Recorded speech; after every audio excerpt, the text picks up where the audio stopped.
The Minnesota Vikings now have 2 first-round picks. They seem poised to come up for a quarterback. Field Yates has released his new mini mock, and I want to take a look at all the picks and then break down exactly what he has the Jets doing. Jets!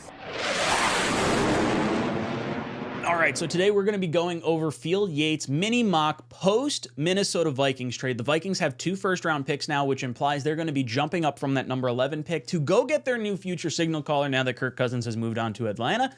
And I'm excited to get into it. I want to go through all the top 15 picks that he goes through, give you the highlights, the breakdown, tell you exactly what I think the Jets should do at their pick or what I would do at some of these other picks, some of my analysis. If you guys haven't done so already, you can scan the QR code or click the link in the description down below. I'm doing a first-round mock draft contest. If you come in first, you wind up getting a free NFL jersey. Could be a Jet jersey, could be any other team. I don't really care. I hope it's a Jet jersey, but you know what? It's up to you. So without further ado, let's head into the mock draft. At number 1, this is the consensus number 1 overall pick, and it's Caleb Williams going to the Chicago Bears. They still have not moved Justin Fields. We don't know what he's going to end up going for. My speculation is that maybe the Patriots might be in play for that type of move, sit him behind Brissett for a year in the event the Patriots want to move out of number 3. But at this point in time, Fields is still on the roster.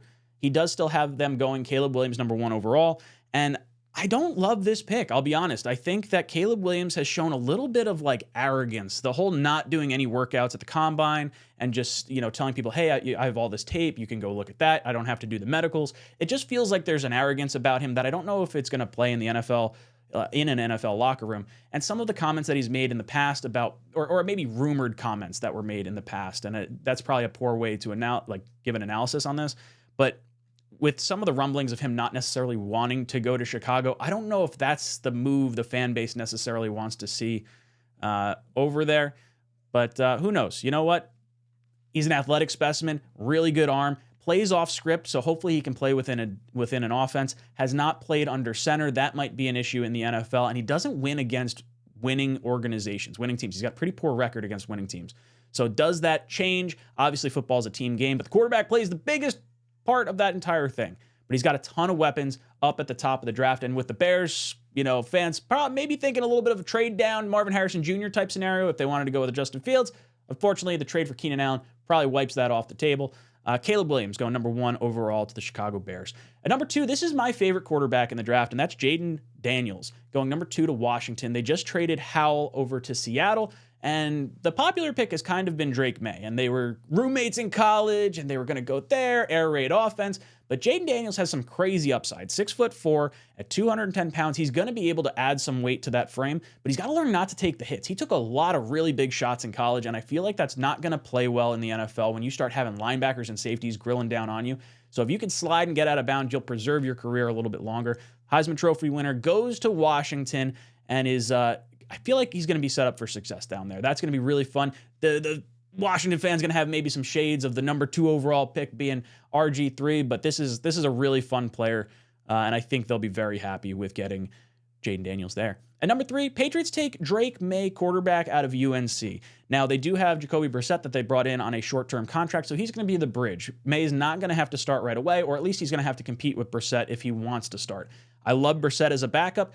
I would go so far as to say, like I said during the first pick, if they made like a mid-round pick trade for Justin Fields, I would almost rather them not, well, I don't want them to, but if I was a Patriot fan, I would almost think, hey, maybe I'll roll the dice on Brissett. Maybe he can have a Geno Smith-esque resurgence to his career. Maybe you can get something out of this, former first-round pick in Justin Fields and trade down and get a haul of picks from one of these teams like a Minnesota that's trying to get up high in this draft to get their quarterback. But either way, they get a quarterback to reset their quarterback clock up in New England. Air raid offense, little bit of processing power, I guess, is the knock on Drake May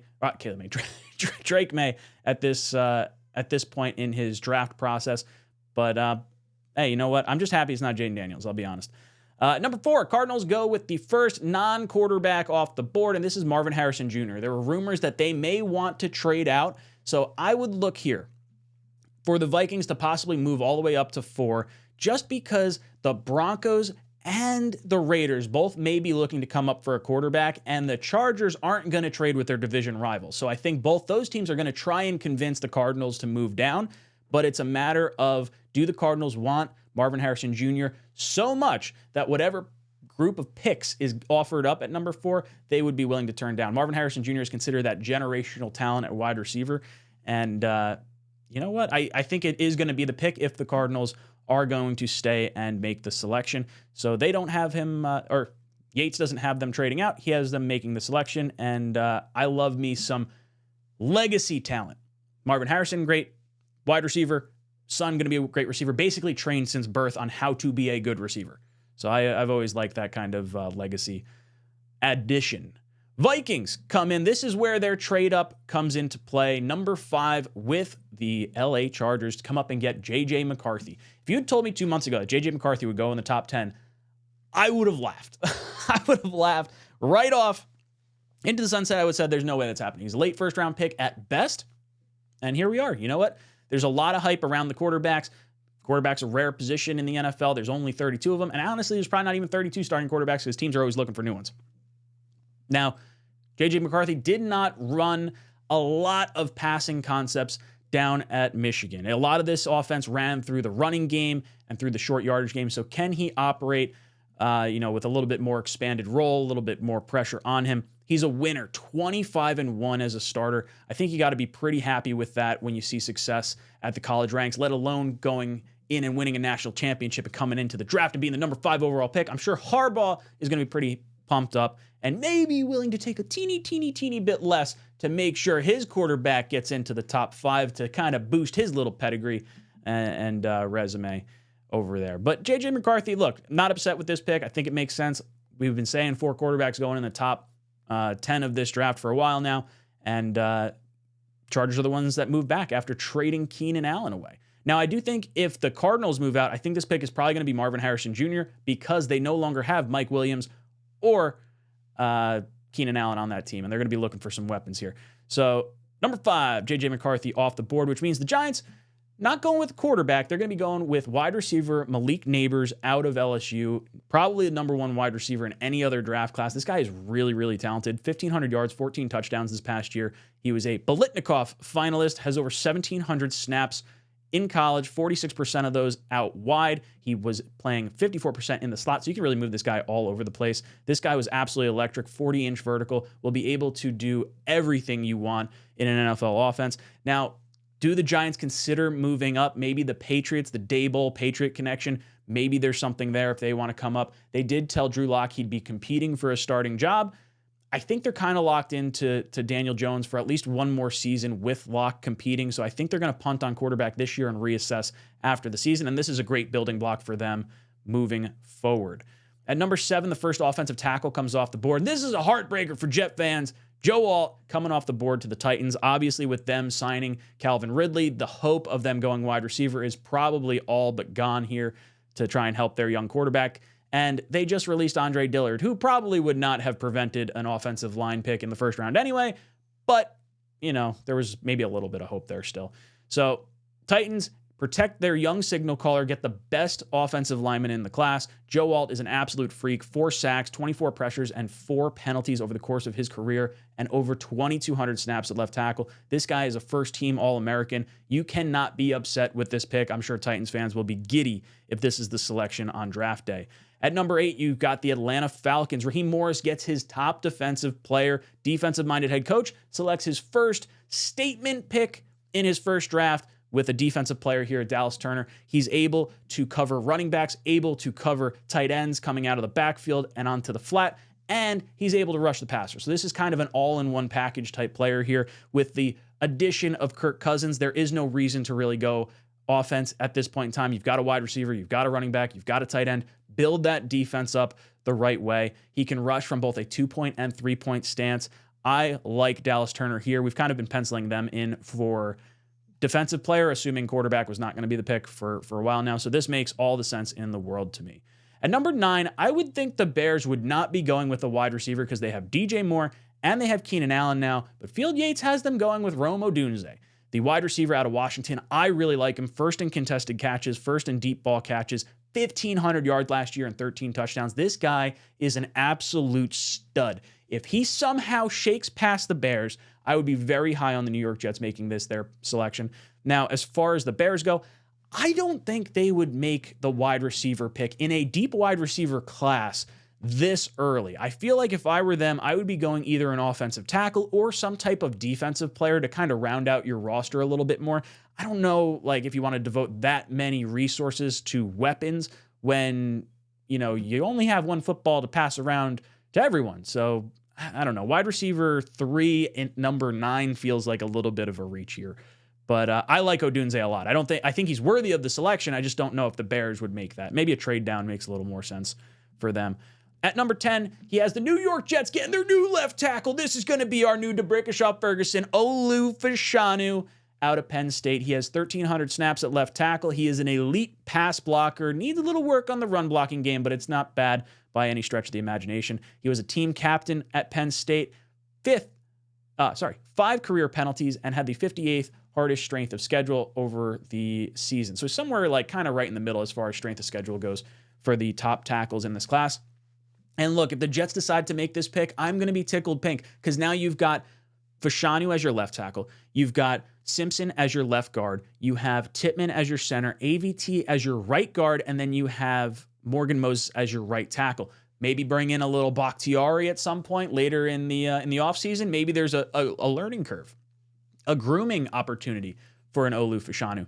Now, for me, I'll be honest, at this point in the offseason, I am hoping the Jets sign a veteran left tackle because I like the idea of going with a weapon here at the top of the draft, particularly in a trade down situation. I would have number 10 open for business if I were the New York Jets. And if you could slide down, stay within the top 15, 16 picks, make your tackle selection, whether it be a Fuaga, a Latham, a Fashanu, because I feel like I could see Fashanu slide a little bit further down the board here at this point. But you know what? I'm not going to be upset if the New York Jets make this their selection. The Jets need offensive line. It was our biggest issue this past year, and you got to protect Aaron Rodgers' blindside. I just wonder if they want to give Aaron Rodgers a rookie to protect his blindside. I don't know. We'll see. I would be happy with this selection, though. At number 11, the Chargers already have their left tackle, so they're going to need a right tackle, and this is where this comes in. It makes a ton of sense. This is the top right tackle in the draft by most people. You could argue it's Talisa Funga as well. J.C. Latham out of Alabama goes to the Chargers here at number 11 in the trade down after making the move with the Vikings. He's a 5-star recruit coming out of high school, 1,700 snaps at right tackle. He was a first-team All-SEC player, had 21 career penalties, so he is going to have to knock that back in the NFL, so hopefully that's not going to be too big of a problem moving forward. And he had the 6th hardest strength of schedule. So he actually had the best strength of schedule in terms of the opponents he was going against on a consistent basis. He faced the highest level of competition. And this dude's got friggin' tree trunks for legs. So I'm sure the Chargers are going to be very happy out there. And it seems like they're shifting an entire offense. They don't have any of their wide receivers from last year. There's no, I guess they got Quentin Johnston, but they don't have Keenan Allen. They don't have Mike Williams. They don't have Ezekiel Elliott. Not Ezekiel Elliott. Why am I forgetting the running back's name? Austin Eckler. So, like, what is their offense going to look like? I'm fascinated to see. I would have penciled them in for a weapon at the top of the draft, but I can understand them going with offensive line as well. Maybe they go with wide receiver with their later pick from the Minnesota Vikings. I could definitely see that in a wide receiver deep class. At number 12, the Broncos are left in a very odd position because all the quarterbacks out on the market have kind of been, picked through. Are they going to make a trade for a Zach Wilson? Are they going to make a trade for a Justin Fields? It's not really a long-term answer either way, and I don't think either quarterback is one you want to necessarily see starting if you're Sean Payton. So they make a bold move and they go up. They get Bo Nix way early. This is number 12 is so early for Bo Nix. Maybe they're trying to trade down and recoup some draft capital, take him with a little bit more value a little bit later in the draft. But with quarterback, you really can't screw around. And if Bo Nix is your guy, ask the Ravens fans if they would have been upset if someone took him at, if any team took him in the top 10. Heck, if the Jets took him at number 3, would you be upset even though it would have been a massive reach at that point in time? I don't think so. You hit on the quarterback, you're going to forget all about it anyway. So number 12, Bo Nix comes off the board to the Denver Broncos, 6'2", 214 pounds. He has 4,000 snaps as a 5-year starter, both at Auburn and at Oregon. This past year had 77% completion percentage, 4,400 yards, 45 touchdowns, and 3 interceptions. He did add another 250 yards on the ground with 6 touchdowns and 2 fumbles. He has very mobile skill set. So he can make things happen when stuff starts to break down, but he is a little limited in terms of his processing power. So he doesn't really make good judgments. I shouldn't say doesn't make good judgments. He doesn't have a lot of, what's the word? Post snap is his issue. It's he can get everything set up. If he's running within an offense and he can make the quick pass, he'll be a first read kind of quarterback. I can see this working really well with Sean Payton's offense. I think they're going to try and get players open very fast here for him. I like Bo Nix. This is definitely earlier than I would have wanted him to go. He's 43-18 as a starter, so you're getting a winner. So it's hard for me to really complain too much. You could see where they have him ranked on the big boards across the spectrum. 23 is the highest that I've seen him ranked, and that's by NFL.com. Most teams have him, or most sites have him tail end of the first, beginning part of the second. So maybe with the Broncos not having a second round pick, it's not even like they could trade into the back end of the first. So their only option is really to trade down and get him or take him at their current pick. So you might have a little bit of a reach here, but I don't think you should be too upset if it ultimately hits like you're hoping it does. At number 13, you have the Raiders selecting right tackle Taliese Funga out of Oregon State. I really like this pick. This has been a popular pick for the New York Jets. Now that the Jets have Morgan Moses at right tackle, it seems less likely that they'd be going after a right tackle in the draft. They're going to want to fill out their roster with a starter as opposed to displacing someone who probably could be starting for someone that might be a better starter here. But the Raiders lost Jermaine Illuminor to the Giants this past offseason, so they're going to need a little bit of help on the offensive line. This pick makes a ton of sense if they can't go up for a quarterback. Give them a little bit of time with Aidan O'Connell and with Gardner Minshew. Let them compete. Maybe there's a move in the back end of the first round available if they want to come up for a Penix, but I think here would be a little too early to draft quarterback. You can get a premier player at a really important position for your team, and Taliese Funga is an absolute animal when it comes to the run game.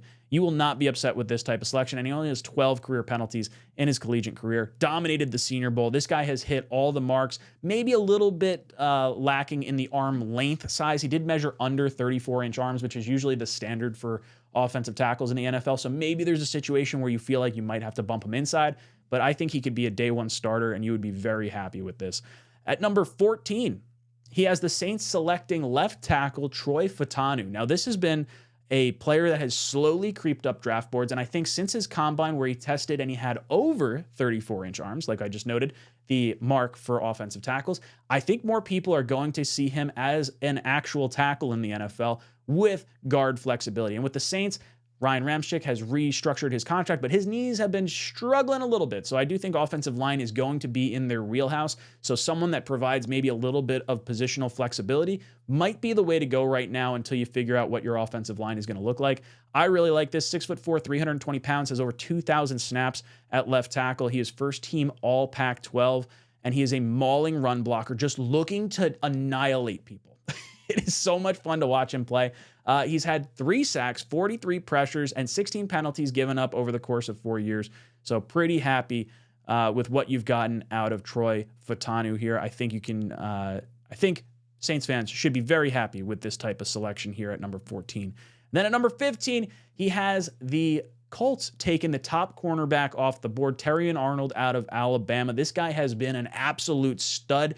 And for cornerbacks, you can kind of have this weird cluster of maybe 4 or 5 cornerbacks that you could have going number 1, Cooper DeJean, Quinyon Mitchell, maybe you like a Nate Wiggins, even with the injury at the combine. There's a lot of different ways you can go with the defensive side of the ball here. Colts obviously have a really good offense. They just re-signed Michael Pittman Jr.